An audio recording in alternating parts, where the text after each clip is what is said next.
الحمد لله العلي الأكرم الذي علم بالقلم علم الإنسان ما لم يعلم ونوره بنور العقل فأفهمه ما لم يفهم ونشهد أن لا إله إلا الله وحده لا شريك له ذو الجود والكرم ونشهد أن سيدنا وسندنا ومولانا محمدا عبده ورسوله المكرم صلى الله تعالى عليه وعلى آله وأصحابه وسلم. أعوذ بالله من الشيطان الرجيم. بسم الله الرحمن الرحيم. يا أيها الإنسان إنك كادح إلى ربك كدحا فملاقيه. صدق الله مولانا العظيم. اللہ رب العالمین کا بہت بڑا احسان اور کرم ہے کہ اس بے نیاز پروردگار نے ہمیں اس مبارک جگہ میں بیٹھ کر کچھ دین کی باتیں کہنے اور سننے کی توفیق عطا فرمائی. قرآن کریم کی جو آیت کریمہ تلاوت ہوئی ہے یہ سورہ انشقاق کی آیت ہے. اللہ رب العالمین نے اس آیت شریفہ میں جو اصل پیغام دیا ہے وہ یہ ہے کہ محنت کرنا انسان کی فطرت میں ہم نے رکھ دیا ہے. جو بھی اس دنیا میں آئے گا وہ محنت ضرور کرے گا، تکلیف اٹھائے گا، پریشانیاں برداشت کرے گا، مصیبت جھیلے گا. ایسا کبھی نہیں ہوگا کہ کوئی انسان اس دنیا میں آئے اور اس کو پریشانی کا سامنا نہ ہو، مصیبت کا سامنا نہ ہو. کچھ کھانا کھانے کے لیے تکلیف اٹھائیں گے اور کچھ کھانا ہضم کرنے کے لیے تکلیف اٹھائیں گے، کچھ کمانے کے لیے تکلیف اٹھائیں گے اور کچھ خرچ کرنے کے لیے تکلیف اٹھائیں گے.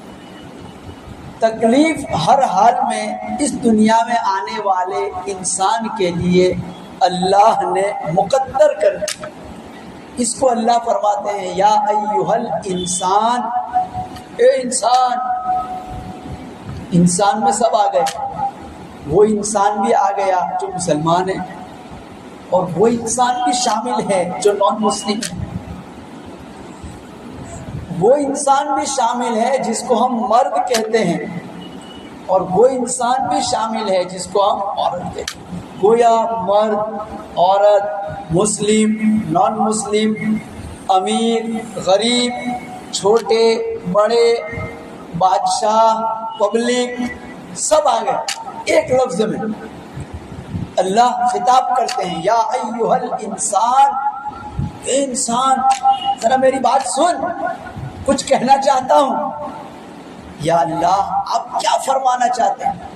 فرماتے ہیں انک کادح الی ربک کدحا فملاقیہ، کہ تو جب تک جیے گا وہاں تک مسلسل محنت کرتا رہے گا اور تکلیف اٹھاتا رہے گا. قادحن کے معنی ہوتے ہیں تکلیف اٹھانا، مشقت برداشت کرنا، تکلیفیں برداشت کرنا. اللہ تعالیٰ کہتے ہیں کہ تو تکلیف برداشت کرتا ہی رہے گا، مصیبتیں جھیلتا ہی رہے گا. یا اللہ کب تک؟ فرمایا الی ربک، اپنے پروردگار سے ملنے تک. پروردگار سے کیسے ملتا ہے انسان؟ موت کے ذریعے، یعنی موت تک انسان تکلیف اٹھاتا ہی رہے گا. پیدا ہوتے ہی تکلیف شروع ہو جاتی ہے، موت تک سلسلہ جاری رہتا ہے. فرق یہ ہے کہ کچھ لوگ اچھے کام کے لیے تکلیف اٹھاتے ہیں اور کچھ برے کام، کچھ حلال کام کے لیے تکلیف اٹھاتے ہیں اور کچھ حرام کام کے لیے. کچھ جائز کام کے لیے تکلیف اٹھاتے ہیں اور کچھ ناجائز کام کے لیے.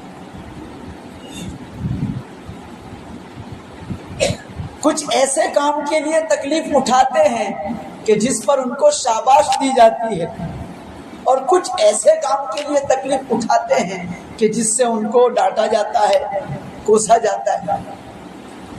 حلال کمائی کرنے والا بھی تکلیف اٹھاتا ہے، چاہے اے سی میں بیٹھا ہو. اور جو حرام کے پیچھے پڑا ہے، لوٹ مار کرتا ہے، وہ بھی تکلیف اٹھاتا ہے. لوٹ مار آسانی سے تھوڑی ہو جاتی ہے کہ کوئی بندہ آ کے وہ میرے گھر پہ مال ہے سب لے جائیے، ایسا کوئی بولتا ہے. اس کو پوری فیلڈنگ کرنی پڑتی ہے، موقع دیکھنا پڑتا ہے، لوٹتے ہوئے بھی چوکنا رہنا پڑتا ہے کہ پکڑے گئے تو مرمت ہو جائے گی.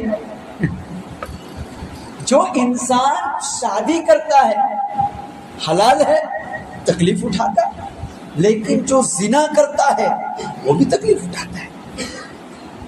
تکلیف دونوں اٹھاتے ہیں، حلال والا بھی اور حرام والا بھی.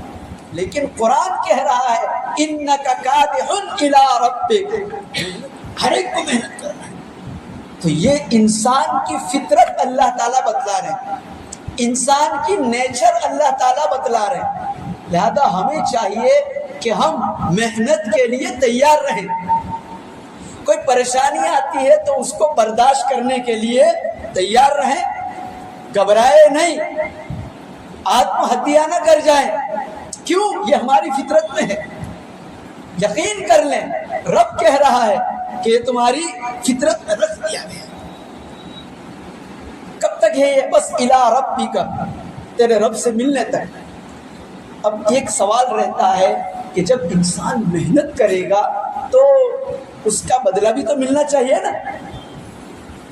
اللہ تعالیٰ فرماتے ہیں فَمُلَاقِيهِ، اس کا بدلہ بھی تم کو ملے گا. اس کا بدلہ بھی. اچھی محنت کی ہے، جائز محنت کی ہے، حلال محنت کی ہے، اللہ کے قانون کے مطابق مشقت اٹھائی ہے، اچھا بدلہ ملے گا.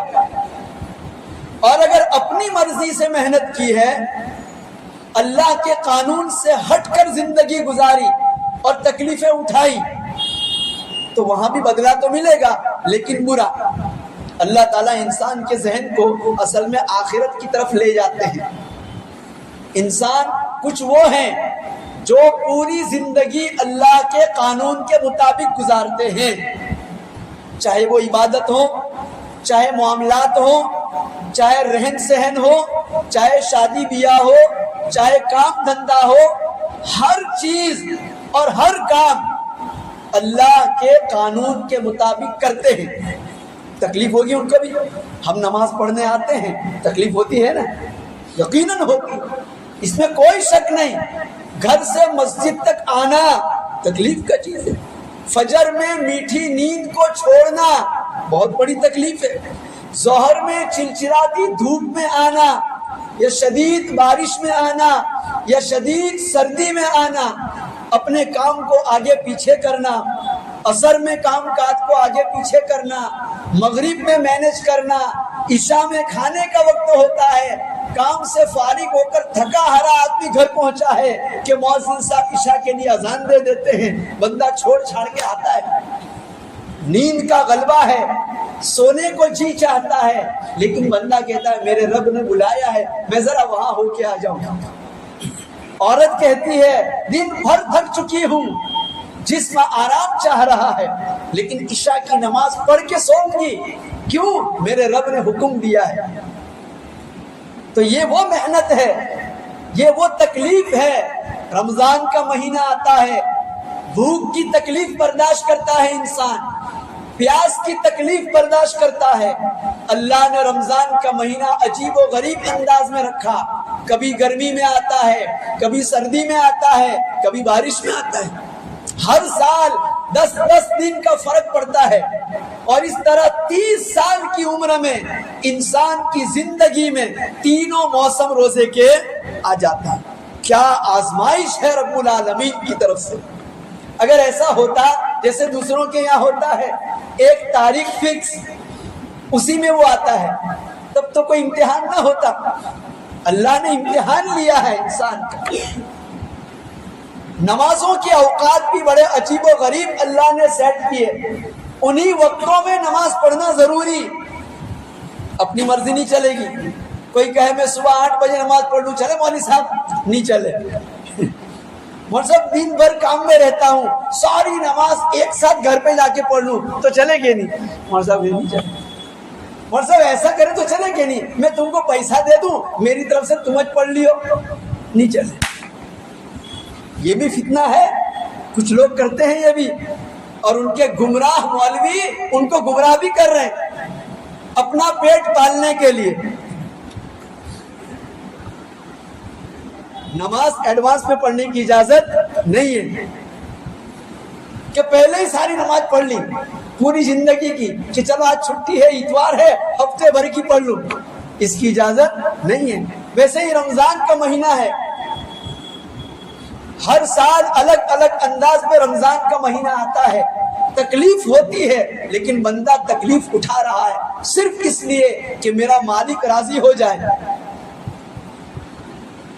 زکوٰۃ کا مسئلہ آ جائے, حلال کمائی کا پیسہ ہے, دینا ہے غریب کو, اس میں بھی شیطان تکلیف میں ڈالتا ہے. تکلیف محسوس ہوتی ہے کہ یار میرا پیسہ ایسے ہی کیوں دوں میں کسی کو, اللہ کو چاہے کہ وہ دے دے, ہم کیوں دیں. مکہ کے کفار یہی کہا کرتے تھے کہ جس خدا نے ان کو غریب بنایا اور ہم کو مالدار بنایا, جاؤ ان کو کہو کہ وہی پیسہ دے دے, ہم کیوں دیں. لیکن یہ ایک امتحان ہے کہ اللہ نے کچھ کو امیر بنایا, کچھ کو غریب بنایا. مالدار ہونے کے لیے محنت ہر کوئی کر رہا ہے لیکن مالدار ہر کوئی ہو پاتا نہیں.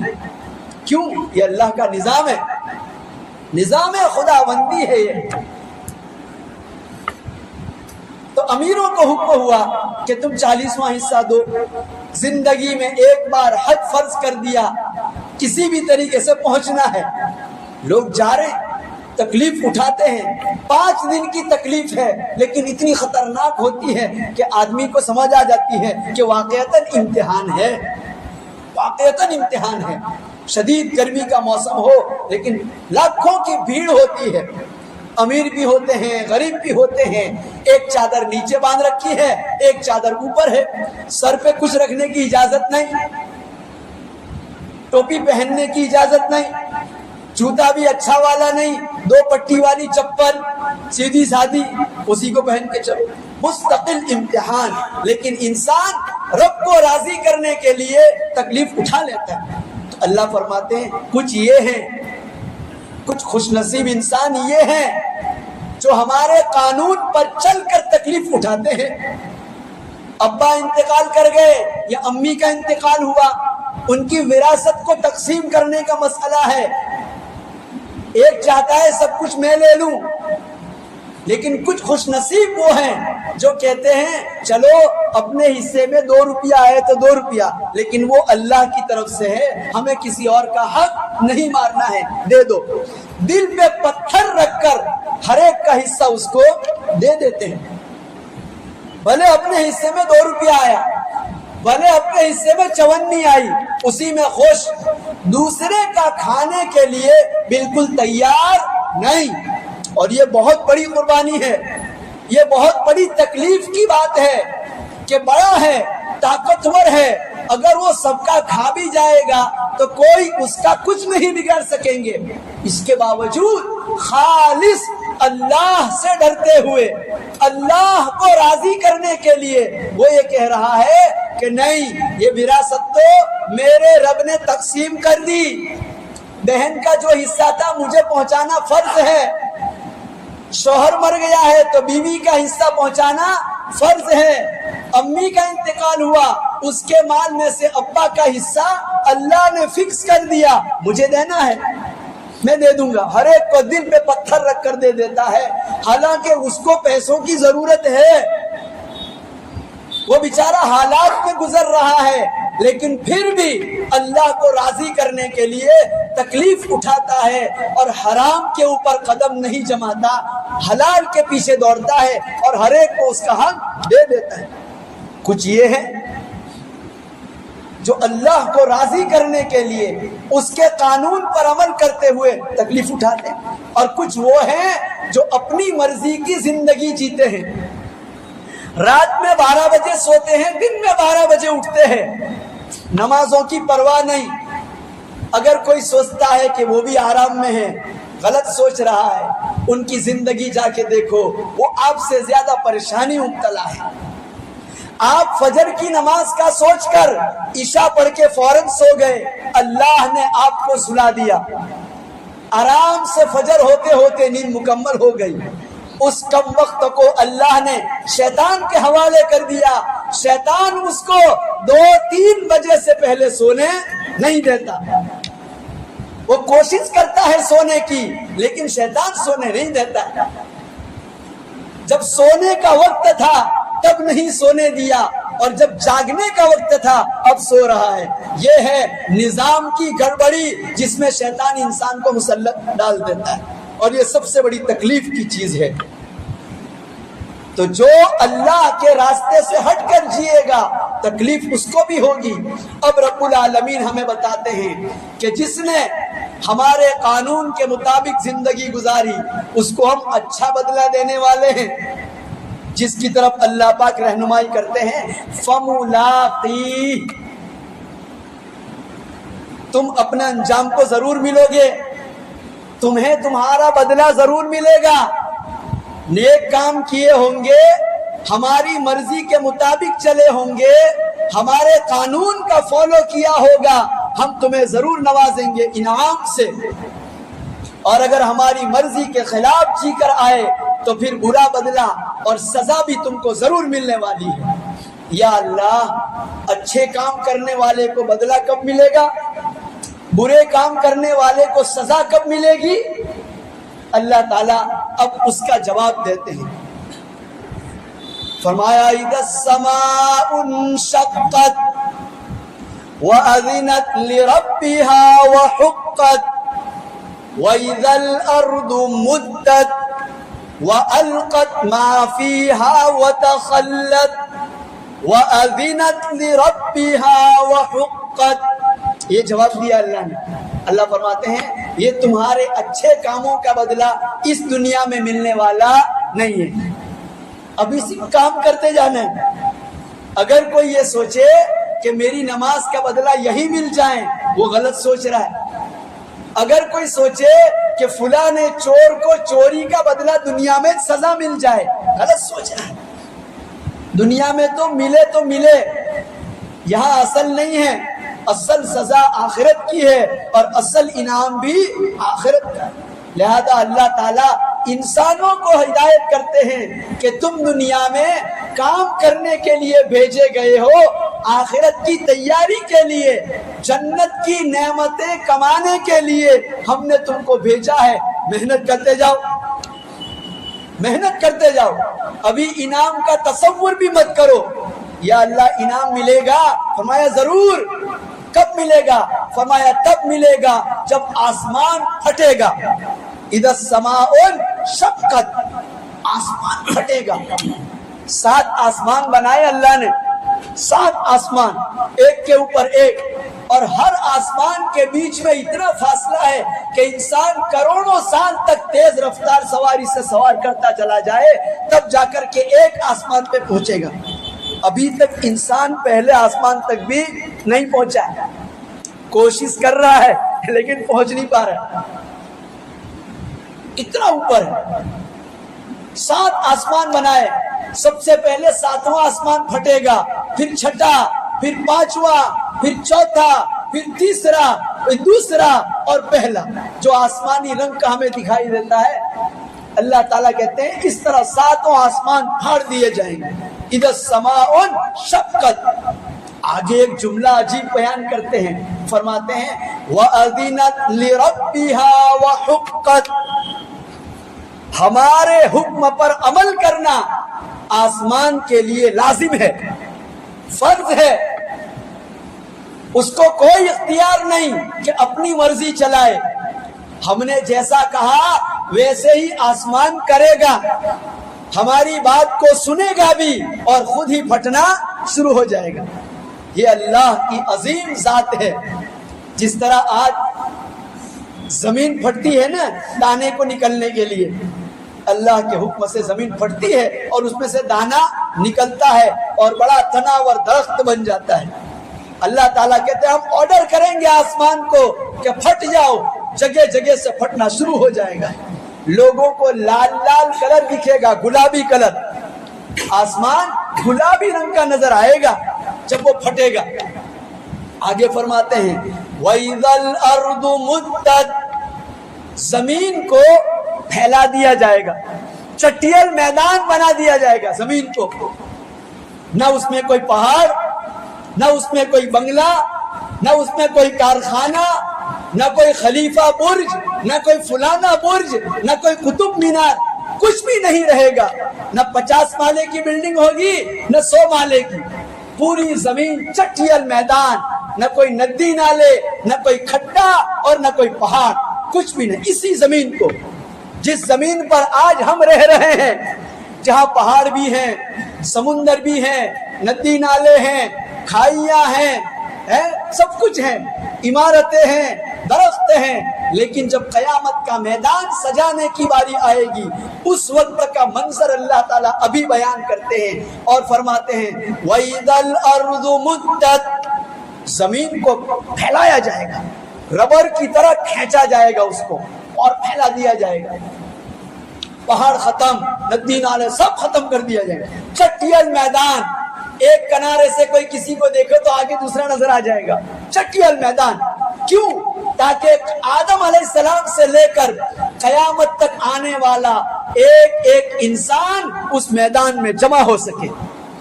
اس کے لیے جگہ چاہیے، تو ساری جگہ تو عمارتوں نے گھیر رکھی ہے، پہاڑوں نے گھیر رکھی ہے، ندی نالوں نے گھیر رکھی ہے، سمندروں نے گھیر رکھی ہیں.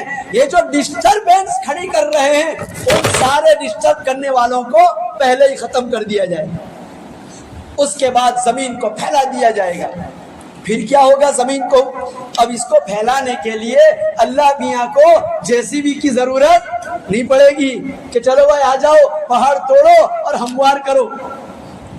اس کی ضرورت نہیں، صرف حکم ہوگا، اللہ کی طرف سے حکم ہوگا اور زمین اپنے آپ پھیلنا شروع ہو جائے گی.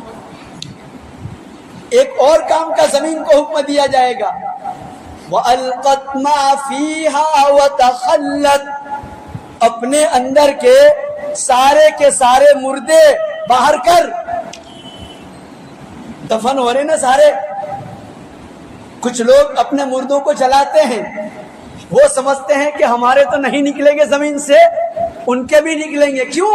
جس راکھ کو انہوں نے پانی میں بہایا تو پانی کے اندر بھی تو نیچے بیٹھ جاتی ہے نا بھاری چیز، وہ راکھ بھی زمین کے اندر بیٹھ گئی اور زمین کا حصہ بن گئی، لہذا وہ بھی انسان بن کر کے نکلے گا.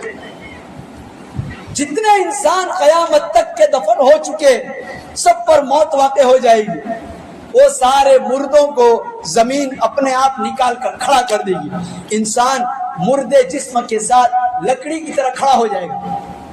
اس کے بعد اللہ کی طرف سے حکم ہوگا ہر ایک کی روح کو، جیسا کہ پچھلے ہفتے بیان کر چکا ہوں، ہر ایک کی روح کو، ہر ایک کی آتما کو اللہ پاک چھوڑیں گے کہ جاؤ اپنے اپنے جسموں میں گھس جاؤ.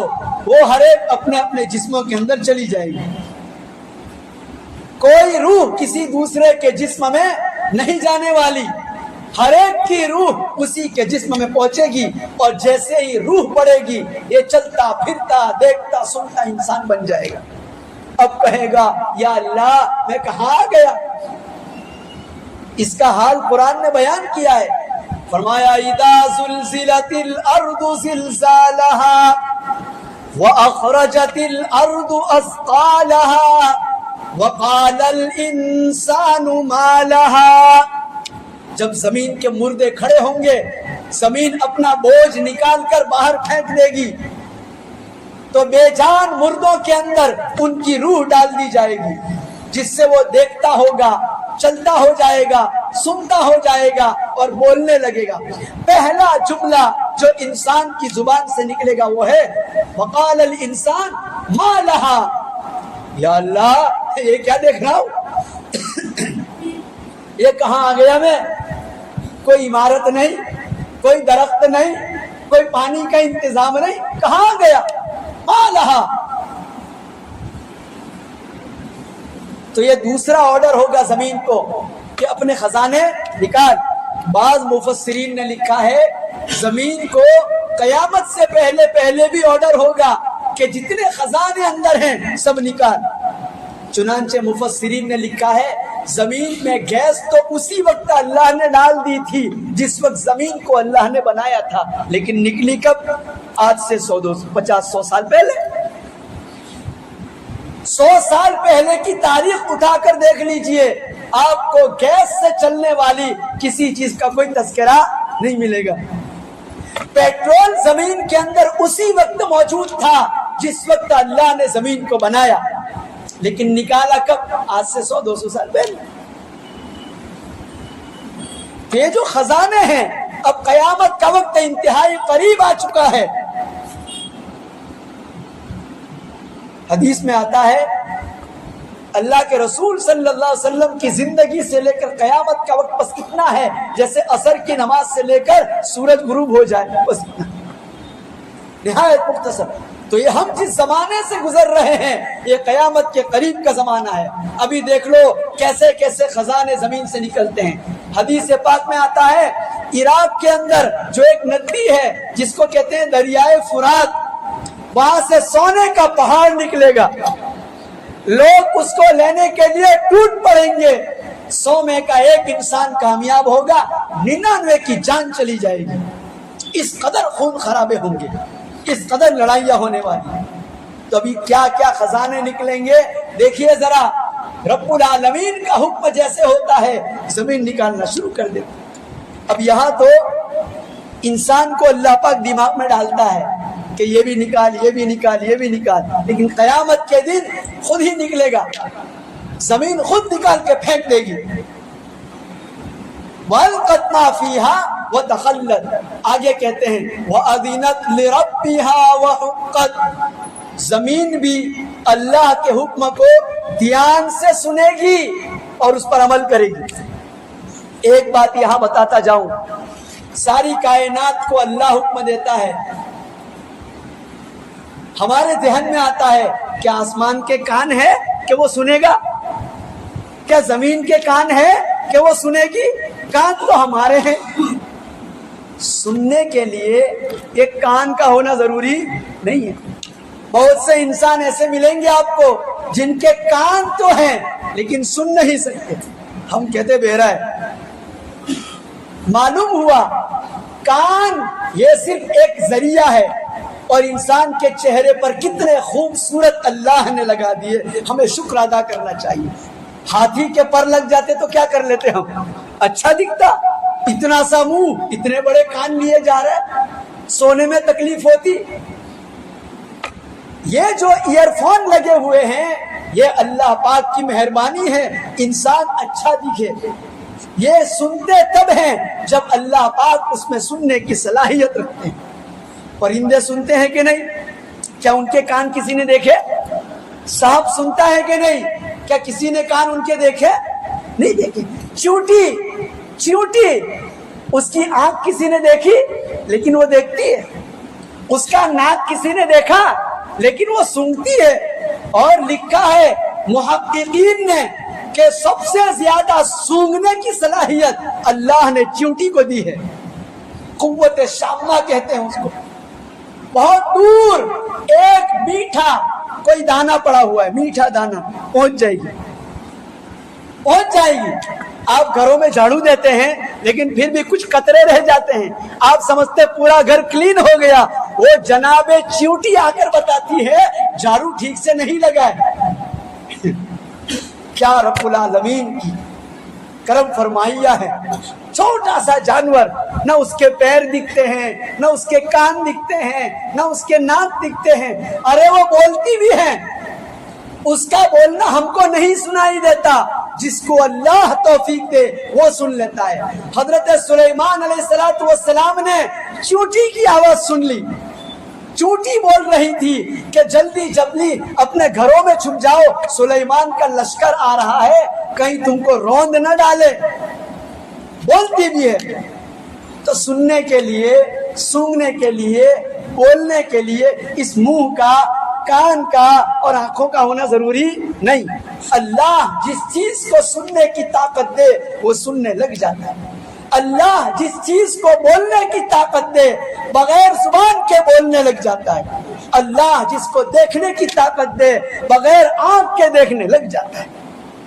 رحمت عالم صلی اللہ علیہ وسلم خطبہ دیا کرتے تھے اور کھجور کا ایک تنا تھا، اس وقت ممبر نہیں تھا، کھجور کا ایک تنا تھا، اس سے سہارا لے کر کے صحابہ اکرام ممبر بنا کر لے آئے، آپ علیہ الصلوۃ والسلام اٹھ پر بیٹھ کر کے خطبہ دیا کرتے تھے، بیان کیا کرتے تھے، تقریر فرمایا کرتے تھے۔ اس کھجور کے تنے سے سہارا لینا آپ نے چھوڑ دیا۔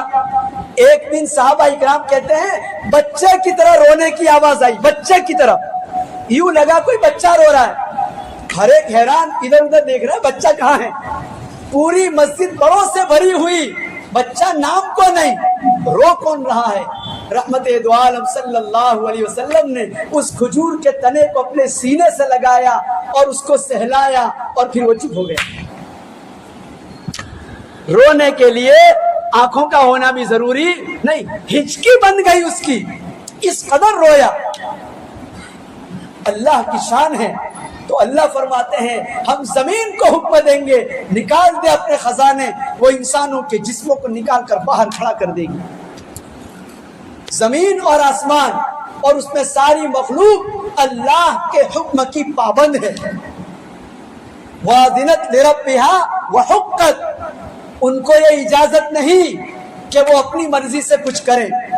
ہم انسانوں کو اللہ نے یہ عزت بخشی ہے، یہ اعزاز بخشا ہے کہ ہم اپنی مرضی سے کچھ نہ کچھ کر سکتے ہیں۔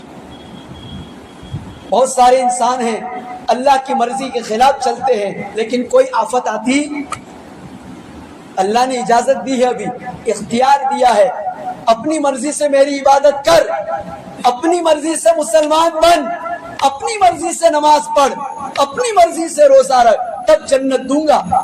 زبردستی کرنے کی اجازت نہیں ہے، یہ انسان کا اعزاز ہے۔ اچھا جی، یہ قیامت کے دن کا منظر اللہ نے بیان کیا کہ جب یہ دن آ جائے گا تب ہم تمہارے اعمال کا بدلہ دیں گے، اچھوں کو اچھا اور بروں کو برا۔ یا اللہ، کیسے پتا چلے گا کہ اس کو اچھا بدلہ ملا اور کیسے پتا چلے گا کہ وہ ناپاس ہو گیا؟ اب اللہ تعالیٰ اگلی آیت میں بیان کرتے ہیں، فرمایا اما من اوتی کتابہ بیمینہ فسوف یحاسب حسابا یسیرا۔